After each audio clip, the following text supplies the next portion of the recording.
Welcome to Lockeroom Talk. I'm your host, Terrence Summers, the head ball coach, Dustin Wilson. How you doing, coach? Good, T.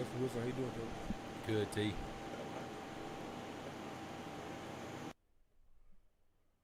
I had a little echo there. Get that out of there. This past Friday night, the Jackets took a trip to Summit County to face region opponent number 2, the Wolves of Liberty Creek. Liberty Creek welcomed the Jackets to town following a convincing 28-0 win over the Bobcats from up the street and sported an overall record of 2-4.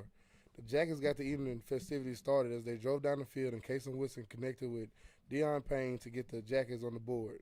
In the second quarter, the Jackets continued to roll as Casey Wilson found Bryce Baldwin from 12 yards out and then did it himself from 42 yards out with a run of his own. The Jackets led 19-7 at the half. In the second half, the Jackets continued to assert their dominance as Woodson yet again found the end zone with his legs, this time from 30 yards out. And Alfonso Villanueva capped off the scoring for the night with a 4-yard touchdown run in the third quarter. The Jackets defense held the Wolves scoreless in the second half and only allowed 191 yards of total offense on the night. The Jackets defense was led by junior linebacker Braden Trusty with 9 tackles. For comparison, coach, the Jackets offense ate up 461 yards of total offense with 340 being on the rushing attack. Liberty Creek didn't rush for 100 yards. Jackets rolled. Yeah, I think we all thought we started slow because of expectations and what we wanted to do, but we, as you just stated right there, we went up and down the field on them and felt good about running the ball as we continue to go behind that line. That line all year long has held us in there, and you can't say enough about Herring and Dossett and Rawls and Norman and Bedwell and Nashon. Like they continue to get it done. Similar scheme that we've seen a few times, and they like it. They like moving people, and they like doing their job. So, you got to go with them, and you got to mix it in, try to stay balanced, and keep the guys interested on the edge. As we milked a few guys back from injury and seeing what it was pregame, and and even closing it off there with our closer Alfonso ducking his way into the end zone. He may not move piles, but he's a seam hunter. He finds it and puts his head down and gets what he can get, and it's pretty good to have him there to end up games like that because I think the line likes that because it don't matter. That proves to them they don't matter who's behind them, they're going to get yards. So defensively, Coach Will still another scheme. They were kind of the check with me system where they got up and seen what we were in, and we were going to be stubborn and work on some things that we felt like we needed to work on, and so we continue to see schemes and add on schemes to what we've seen this year and move on to another one this week. It'll be wide open. McGavitt coming in here.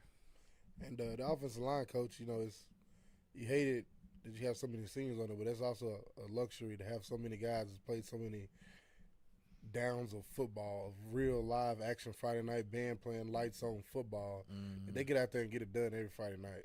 Yeah, we'll worry about next year, but it's good. Like we actually, like Herring was coming back from an injury, so we wasn't playing him and letting Coach Struck use him on the defensive line. But, we've got 6 guys, 5 seniors that are coming in and out on the offensive line. It's pretty stable up there, and it's been good, and that's what we've been behind all year long. So I think that's got a lot to do with our results so far this year.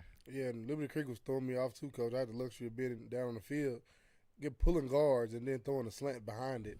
It's just you can't and all of a sudden tell your linebackers, you know what? Forget everything you've ever learned about reading your keys because we're not going to neither. Yeah, you're exactly right. It's like don't read your keys, just stay back. And it's like it's just hard. It was a good scheme they had, and luckily for us, we was able to counteract it and stop it. Yeah, Coach Will do a good job adjusting.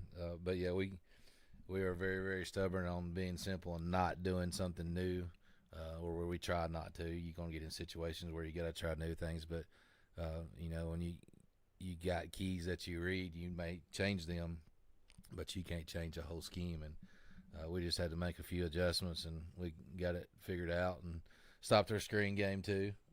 So that was better, and we've been working on that for a few weeks and had an incredible day today with it. Felt like it was our best day today, screen day for sure. So hopefully, that'll slow McGavick down as well because they like to do it.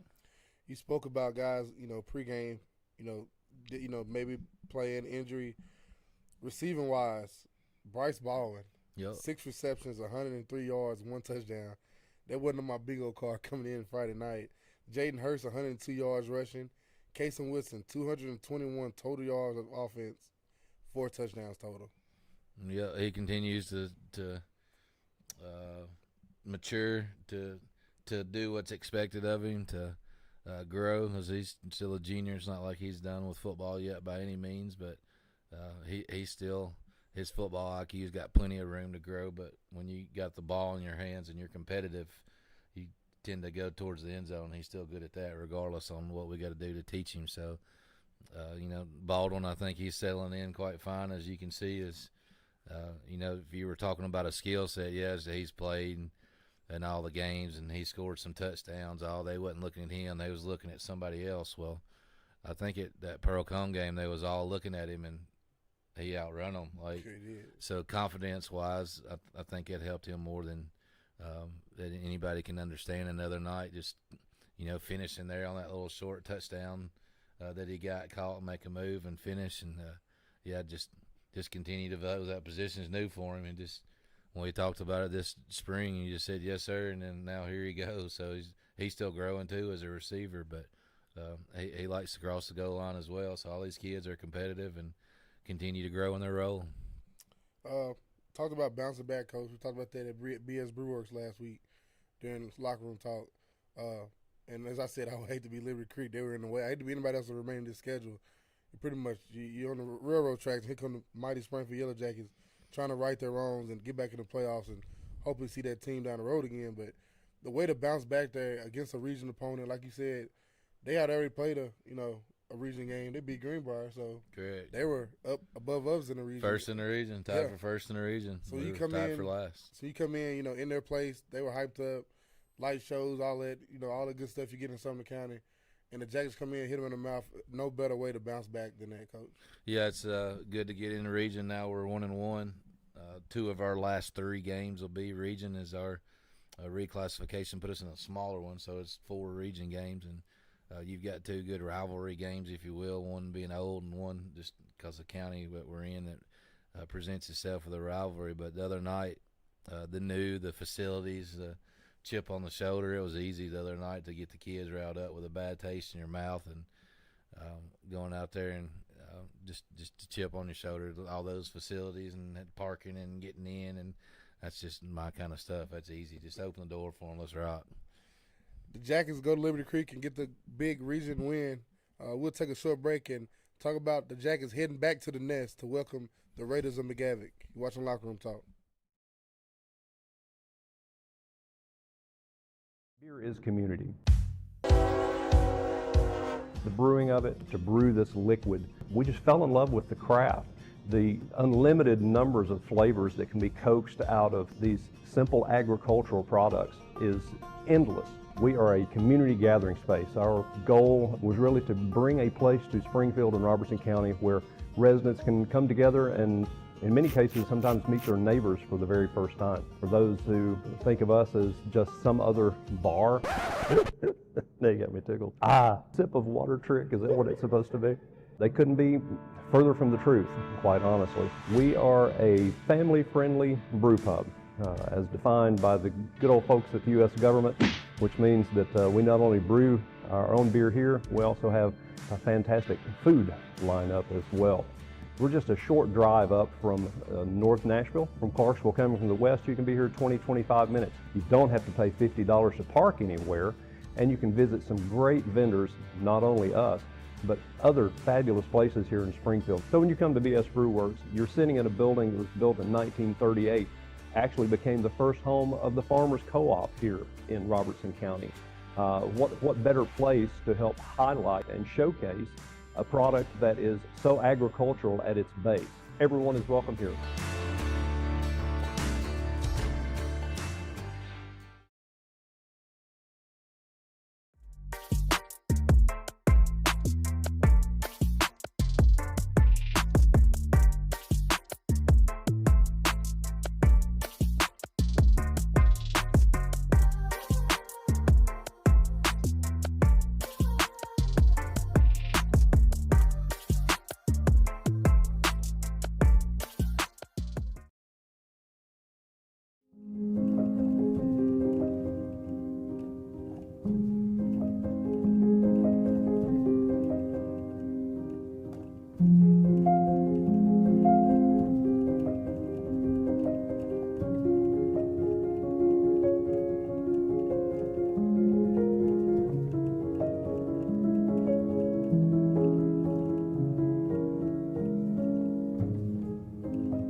Welcome back to Locker Room Talk. Friday night, the 2-5 McGavick Raiders pay a visit to the Nest to play host to the 6-1 Yellow Jackets of Springfield. McGavick comes in with the run and gun attack, looking for back-to-back wins after a 28-8 win versus West Creek last Friday night. McGavick is in Region 5-6A and are 1-0 versus Jackets, with that meeting taking place in the 1976 Volunteer Bowl, Coach. That Volunteer Bowl was at Gallatin. I was going to say 1-0, so that didn't – it has to be a bowl or a playoff because you would have played home and away. So, all right. Courtesy Never of beat Mr. Hawkins, McGavick, of course. huh? Okay. He's right on. Haven't beat McGavin. We scrimmaged them in 2011, I believe, going into my junior year before the season. So, in the sophomore year, that spring, we went there and scrimmaged them. Had Big Caleb Azabuki, DN with the Vandy. They had some studs on that team. You know, outside of him, there was a bunch of average guys, but it was a good time. Same stadium, same everything. Just of course they got the turf now, but another fast Metro team. Yeah, fast, wide open. All your formations will be spread. They'll definitely ask you to guard something or cover something, and then they'll take the other. So they got some skilled kids. They're young too, so the future looks good for them. But they're a region opponent of Clarksville High as they went into 6A. So, as we wanted Metro on our schedule and something, maybe a few common opponents. And, this is our last game to put you in perspective of the schedule. And we did not have this game field, and they called us. And I said yes. I didn't even think about it. So we got a 2-year series with them. Obviously, it sounds like first ever series with them. So, we'll just see what happens. Fall break is upon us. Y'all don't go to fall break too early out there. Come and cheer us on and see what we got, because I'm sure it'll be exciting. It will be another electric team coming in and spreading it out. They're athletes versus our athletes. It's going to be fun football. And I had that next coach back home in front of the Jackets faithful. It's been a great year of away, home, away, home, away, home. It has. And that's a luxury we haven't had in a while, but I kind of like the back-to-back home games sometimes. I know you don't like it, painting, you got to do different stuff, but I like the back-to-back. This year, home, away, home, away. It's nice to, last time we was here, bitter taste in our mouth. It's good to try to get back in the nest and try to get a win. Yeah, it is. It's kids remember the last thing that happened. Fans do, when they walk up. It's kind of, what have you done for me lately? So they're going to remember that, and the ones coming back out here as we run out of the helmet this time, we'll be looking for different results. But, yeah, the home and away thing is it's got its pros and the cons to it. But maybe we can put that out in front of the boys as we get into region play, because our last one's at home. Maybe we can fight for a home playoff game. So maybe we can get a little back-to-back here action as we get into the Greenbrier and White House spiel. But, McGavick have a bunch of kids. Anytime the ball's in the air, they got a chance to run up under it and take it to the house. And I don't know what their crowd will look like. Obviously, we've never played them, so nobody has any experience with it. But I know it's Friday before fall break, so we'll be here. The concessions will be ramped up. The boys will be ramped up. The fans, let's do y'all's part, please. Speaking of common opponents, this team played Clarksville High School this season. Played a few other teams I've seen on there.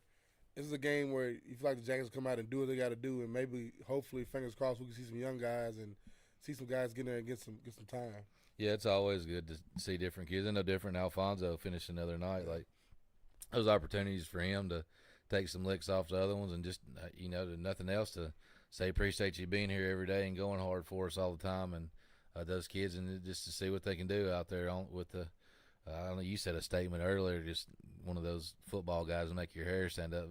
Maybe off the air we were talking about kids never really played Friday night, lights on, fans in the stands, football. We can play backyard. We can say set hut and throw it to the best athlete out there in the yard, but what are you going to do with them lights on? So another opportunity Friday night, and we'll just see what happens. Hopefully it's a little added incentive for the older guys. Younger guys might be in there. Yeah, we didn't get to play JV this week, man. Like, you got counsel. Get us in there, man. Like, get us some time. Fall break, you spoke on that, Coach. Any coach's announcements, anything we need to be prepared for as we welcome? No, I don't think so. We're good. Exams and stuff are here in the school community on Friday, so we'll be here. And I know most of the kids will be running out here, as we all would want to do when we're kids, but not our student athletes, as we'll be here, and we'll try to stay locked in on our game and go through all our walkthrough, and we'll have a JV game next week if you guys don't catch us before then. Were we doing locker room talk next week? We're not, correct? No, we're not. Yeah. So I'll on be Monday, out of pocket, Coach. yeah, that's cool. It's not in my contract neither, so I'm all right with it. Monday night, we will be playing Liberty Creek here for JV. If none of you guys have been out to catch those younger guys that T's speaking of, come on out at 6 o'clock at the stadium here, and we'll be playing Liberty Creek for JV because they're on fall break this week. So we're going to play them on our fall break before we get out of here on Wednesday. So, yeah, just again, you guys that we unfortunately don't broadcast or talk about a lot just because it's JV, it's developmental ball. But come watch them younger kids. 6 o'clock, you'll get home early, or it's fall break too, so who cares about getting home? If it's kids, come out and root them on, please. Yeah, everybody get out, come cheer loud and proud Friday night, and then turn back around, come back to the nest Monday night. No middle school football in the county no more. No middle school football anywhere in middle Tennessee. I'm sorry. Sumner County had their championship. Winston County had theirs. And Robinson had theirs last night in a great game. So no middle school football Monday night.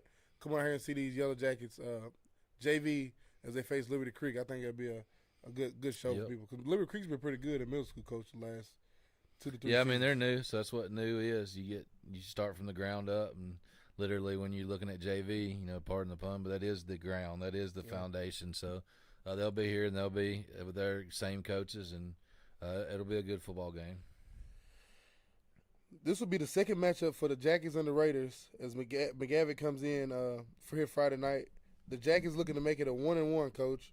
Like I told you, McGavick beating Springfield in 1976 in the Volunteer Bowl in Gallatin, Tennessee.